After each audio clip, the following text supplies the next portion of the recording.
दिसंबर 1948 तक आते आते भारतीय सेना तेजी से मुजफ्फराबाद की तरफ बढ़ रही थी। ये वही शहर है जो आज पीओके की राजधानी है, लेकिन भारतीय सेना इस आखिरी किले को ढहाती, इस पर फतेह पाती, इस पर तिरंगा लहराती, इसके पहले ही 1 जनवरी 1949 को यूनाइटेड नेशन के प्रेशर में तत्कालीन प्रधानमंत्री नेहरू ने युद्ध विराम यानी सीज फायर का ऐलान कर दिया। युद्ध के मैदान में तेजी से आगे बढ़ रही भारतीय सेना को इस फैसले से बहुत धक्का लगा।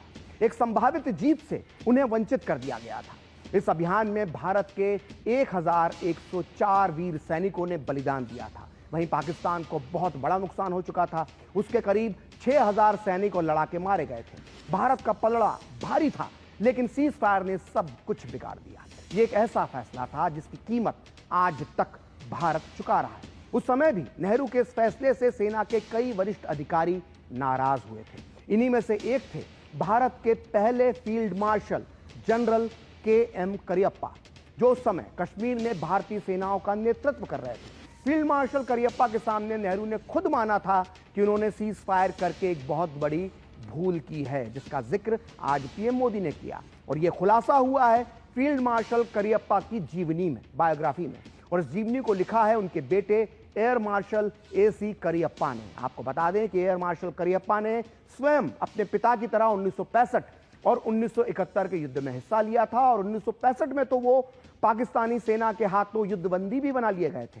वहीं एयर मार्शल ए.सी. करियप्पा अपने पिता फील्ड मार्शल करियप्पा की जीवनी में लिखते हैं कि 1948 में भारतीय सेना पूरी तरह तैयार थी और उसे पूरा भरोसा था कि वो कश्मीर के अधिकांश हिस्से से पाकिस्तानियों को खदेड़कर फिर से कब्जा कर लेगी। लेकिन 31 दिसंबर 1948 की मध्य रात्रि को युद्ध विराम के आदेश आ गए। तब जनरल करियप्पा ने कहा कि सेना बहुत निराश थी, लेकिन आदेश तो आदेश होते हैं। कुछ साल बाद जनरल करियप्पा ने नेहरू से युद्ध विराम का कारण पूछा।